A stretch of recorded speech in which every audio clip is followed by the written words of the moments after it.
പ്രിയപ്പെട്ടവരെ, സ്വാഗതം. ഇന്ന് വലിയ സന്തോഷത്തോടുകൂടിയാണ് ഈ വീഡിയോ ചെയ്യുന്നത്.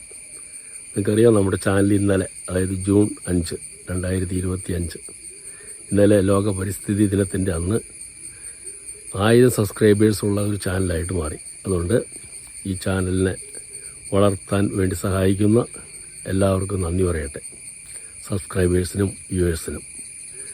നമുക്ക് നമ്മുടെ പുതിയ വീഡിയോയിലേക്ക് കിടക്കാം. നിങ്ങൾ ബാക്ക്ഗ്രൗണ്ടിൽ കാണുന്നത് പോലെ നമ്മളിന്നൊരു ജാതി മരത്തിൻ്റെ അടുത്താണ് നിൽക്കുന്നത്. അതുകൊണ്ട് തന്നെ ഇന്ന് ജാതി തോട്ടത്തെപ്പറ്റിയും ജാതിക്കായെപ്പറ്റിയും ജാതി മരങ്ങളെപ്പറ്റിയും ഒരു വീഡിയോ ചെയ്യാമെന്ന് തീരുമാനിക്കുന്നു. വീഡിയോയിലേക്ക് ഒരിക്കൽ കൂടി എല്ലാവർക്കും സ്വാഗതം. ബ്രിട്ടീഷ് ഈസ്റ്റ് ഇന്ത്യ കമ്പനിയാണ് ഈ ജാതി മരവും ജാതി കായൊക്കെയും നമ്മുടെ കേരളത്തിലേക്ക് കൊണ്ടുവന്നതെന്നാണ് പറയുന്നത്. 1880കളിലാണ് സംഭവിച്ചതെന്നാണ് പറയുന്നത്. ആദ്യത്തെ ഈ ജാതി പ്ലാന്റേഷൻസ് ഇവിടെ പെരിയാറിൻ്റെ തീരത്ത് കാലടിയിലാണ് അവർ ഉണ്ടാക്കിയതെന്നും പറയുന്നു.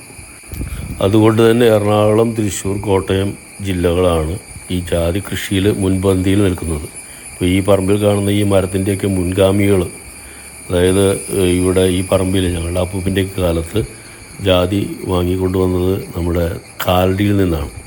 ആ ജാതി മരങ്ങളിൽ എല്ലാം തന്നെ പോയി. ഇപ്പോൾ നിൽക്കുന്നതൊക്കെ പിന്നീട് ഉണ്ടാക്കിയ ജാതി മരങ്ങളാണ്.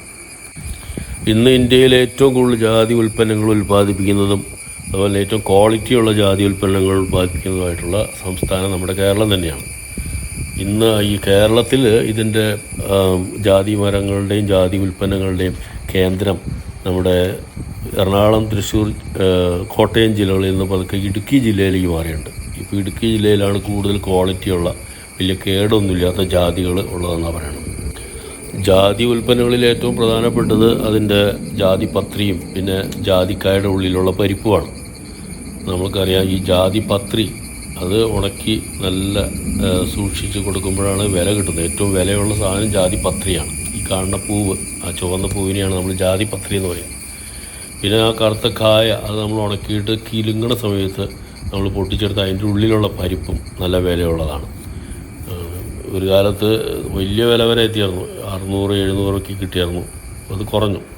ഇത് പ്രോസസ്സ് ചെയ്യണത് അല്പം നല്ല പണിയുള്ളതാണ്. നമ്മൾ രാവിലെ തന്നെ ഇത് പോയി പറിച്ച് കൊണ്ടുവന്ന് അതിൻ്റെ പത്രി വേറെയും കായ വേറെയായിട്ട് തിരിച്ച് എന്നിട്ട് കായ ഉണക്കി ഒക്കെ നമ്മളത് പിന്നെ ഉണങ്ങി കഴിയുമ്പോൾ പൊട്ടിച്ചൊക്കെ എടുത്തിട്ടാണ് ഈ ജാതി ഉൽപ്പന്നങ്ങൾ നമ്മൾ റെഡിയാക്കുന്നത്.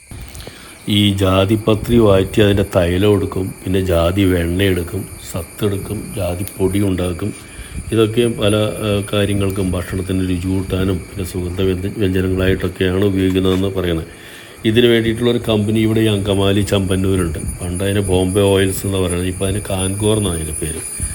അപ്പോൾ ഇത് ഈ ജാതി ഉൽപ്പന്നങ്ങൾക്ക് എന്താ പറയുക, കുറച്ചും കൂടി ഗുണമേന്മ ഉണ്ടാക്കാനും ഒക്കെ സഹായിക്കുന്ന ഒരു പ്രോസസ്സിങ് യൂണിറ്റാണ് ഈ കാൻകോർ. എന്തായാലും ആദ്യകാലങ്ങളിൽ ഞാൻ വിചാരിച്ചിട്ടുണ്ട് ഈ ജാതിക്കായ മുഴുവൻ എവിടേക്ക് പോകണമെന്ന്. അപ്പോൾ പിന്നീട് അന്വേഷിച്ചപ്പോഴാണ് ഇങ്ങനെ മനസ്സിലായത്. എന്തായാലും ഈ ജാതിക്കായ ഒരു കാലത്ത് ഭയങ്കര ആദായമുള്ള കൃഷിയായിരുന്നു. പക്ഷേ ഇപ്പോൾ അതിന് കുറേ പ്രശ്നങ്ങളുണ്ട്. പ്രശ്നങ്ങൾ വെച്ചാൽ, ഒന്നാമത് ഇതിന് തായ് വേരില്ല. അതുകൊണ്ട് ഒരു ചെറിയ കാറ്റും മഴയുണ്ടായി കഴിഞ്ഞാൽ ഈ സാധനം മറിഞ്ഞു വീഴും. ഇവിടെ ഇപ്പോൾ ഒരു മറിഞ്ഞു വീണേക്കണ ജാതിയുടെ ചിത്രമാണ് കാണിച്ചേക്കുന്നത്. അതിൻ്റെ കടയ്ക്ക് കണ്ടോ, ഒരു തായ് വേരില്ല, അതിന് പടർന്നു വരുന്ന വേരേ ഉള്ളൂ. അതുകൊണ്ട് നല്ലൊരു കാറ്റ് വീശിക്കഴിഞ്ഞാൽ മറിഞ്ഞു വീഴും. അതാണ് ഇതിൻ്റെ ഏറ്റവും വലിയ ദോഷങ്ങളിലൊന്ന്. പിന്നെ രണ്ടാമത്തെ പ്രശ്നം, ഇത് എന്താ പറയുക, ഇതിന് കുറച്ച് കഴിയുമ്പോൾ കായ്പിടുത്തം കുറയും. മൈക്രോ റിച്ച് പോലെയുള്ള കുറച്ച് വളവും കാര്യങ്ങളൊക്കെ ഇട്ട് കഴിയുമ്പോൾ മെച്ചപ്പെടുമെന്ന് പറയണം. പക്ഷേ അത്ര മെച്ചപ്പെട്ട് ഞങ്ങളുടെ ഈ പറമ്പിൽ കാണുന്നില്ല. പിന്നെ നല്ല വേനൽക്കാലത്ത് നല്ലോണം നന വേണം. അപ്പം നനയ്ക്കാൻ സൗകര്യമൊക്കെ ഉള്ളിടത്തത് പറ്റുള്ളൂ. നനയ്ക്കാൻ സൗകര്യമില്ലെങ്കിൽ ഈ കൃഷിയും കൊണ്ട് നടക്കാൻ പറ്റില്ല. പിന്നെ ഈ കൃഷിയുടെ മറ്റൊരു പ്രത്യേകത എന്ന് വെച്ചാൽ, എല്ലാ ദിവസവും നമ്മൾ ഈ കായ പറക്കിക്കൊണ്ട് വന്നില്ലെങ്കിൽ ഇതിൻ്റെ പത്രിയുടെ കളറൊക്കെ പോവും, കായ്ക്ക് പൂപ്പൽ പിടിക്കും. അപ്പോഴും ഇതിൻ്റെ ഗുണമേന്മ കുറയും. അത് ഈ വർഷക്കാലത്തൊക്കെ എല്ലാ ദിവസവും പറക്കിക്കൊണ്ട് വരിക, ഈ നനഞ്ഞ് കുതിർന്ന കായ പറക്കിക്കൊണ്ട് വരിക. ഒരു ദിവസം പറക്കാൻ പറ്റാതെ കിടന്നു കഴിഞ്ഞാൽ അത് ആകെപ്പോയി അളിഞ്ഞ് പൂപ്പലൊക്കെ പിടിച്ച് നഷ്ടപ്പെടും. അപ്പോൾ ഇങ്ങനെ കുറേ വെല്ലുവിളികളൊക്കെ ഉണ്ട്. പക്ഷേ എന്നിരുന്നാലും ഈ പ്രദേശത്തുള്ള ആളുകളുടെ ഒരു പ്രധാന വരുമാന മാർഗ്ഗമാണ് ജാതി. നല്ല പിടുത്തമുള്ള ജാതിയൊക്കെ നോക്കിയാണ് ആളുകൾ അതിൻ്റെ കമ്പെടുത്ത് ബഡ് ചെയ്യുക. അങ്ങനെ ബഡ് ചെയ്താണ് പുതിയ തൈകൾ ഉണ്ടാക്കി ഗുണമേന്മ മെച്ചപ്പെടുത്തി കൊണ്ടുവരാൻ നോക്കുന്നത്. അപ്പോൾ പത്രിക്കനം കൂടുതലുള്ളതും അതുപോലെ പിടുത്തമുള്ള ജാതിയുടെ തൈകളാണ് നമ്മൾ ബഡ് ചെയ്യാൻ വേണ്ടിയിട്ട്, അതിൻ്റെ കമ്പാണ് ബഡ് ചെയ്യാൻ ഉപയോഗിക്കുന്നത്. അപ്പോൾ ഈ ജാതി കൃഷി ഇവിടെയുള്ളവരൊരു പ്രധാന വരുമാന മാർഗ്ഗമാണ്. അവർക്ക് കുറേ നഷ്ടങ്ങൾ ഈ വർഷകാലത്ത് കാറ്റിലേക്ക് പോകും. ഞങ്ങളുടെ ഈ പറമ്പിൽ കഴിഞ്ഞ മെയ് മാസത്തിലെ ആദ്യ കാറ്റിൽ ഒരു 5-6 ജാതി മറിഞ്ഞു പോയി. അതാണ് ഗ്യാപ്പൊക്കെ കാണുന്ന പറമ്പിൽ. പിന്നെ ജാതിക്ക് ഈയിടയ്ക്ക് ചില രോഗങ്ങളും വന്നിട്ടുണ്ട്. ഒന്ന് ഈ പൂപ്പലാണ്. അതിൻ്റെ ഈ കമ്പുമ്മേക്കോടെ ഇങ്ങനെ പൂപ്പൽ കയറി ആ കൊമ്പുണങ്ങി പോകുന്ന ഒരു അസുഖം. മറ്റൊന്ന് ഈ ഇലയും ഇങ്ങനെ കവർ ചെയ്ത് പിടിക്കുന്ന ഒരു തരം മാറാല പോലെ വന്നിട്ട് ആ ഇല ഉണങ്ങിപ്പോയി, ആ കൊമ്പുണങ്ങി പോകും.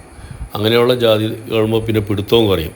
ഇത് ഈ ജാതിയൊക്കെ ഒരു കാലത്ത് നല്ല പിടുത്തമുള്ള ജാതിയായിരുന്നു. ഇപ്പോൾ കണ്ടില്ലേ, വെറുതെ കായൊന്നുമില്ലാതെ നിൽക്കുക. അപ്പോൾ ഇങ്ങനെയുള്ള കുറച്ച് വെല്ലുവിളികളൊക്കെ ഉണ്ടെങ്കിലും ആളുകൾ ഇവിടെ പ്രധാനമായിട്ടും ഈ ജാതി കൃഷിയിലാണ് ജീവിച്ചു പോണത്. പിന്നെ എന്തൊക്കെ പറഞ്ഞാൽ ഇതൊരു ദീർഘകാല വിളയാണ്. ഒരു 10-30 വർഷമൊക്കെ നമുക്ക് ഒരു ജാതിമേന്ന് ആദായം മിനിമം കിട്ടും. ഇപ്പോൾ ഇവിടെ നിൽക്കുന്ന പല ജാതികളും എനിക്ക് ഓർമ്മ വയ്ക്കുമ്പോഴുള്ള ജാതികളാണ്. ഞാൻ നട്ടതായിട്ട് ഇതിലൊറ്റ ജാതിയുമില്ല. അപ്പോൾ ഇതൊക്കെ വർഷങ്ങളോളം ഫലം തരുന്ന വൃക്ഷമാണ് എന്നുള്ളതാണ് ഇതിൻ്റെ ഏറ്റവും പ്രത്യേകത. അപ്പോൾ എന്തായാലും ഇതിനെപ്പറ്റി ഇനി കൂടുതലൊന്നും പറയുന്നില്ല. നിങ്ങൾക്ക് ഈ വീഡിയോ ഇഷ്ടപ്പെട്ട് കാണുമെന്ന് വിശ്വസിക്കുന്നു. ഇഷ്ടപ്പെട്ടുവെങ്കിൽ ഈ ചാനലൊന്ന് സബ്സ്ക്രൈബ് ചെയ്യുക. Thank you for watching the video.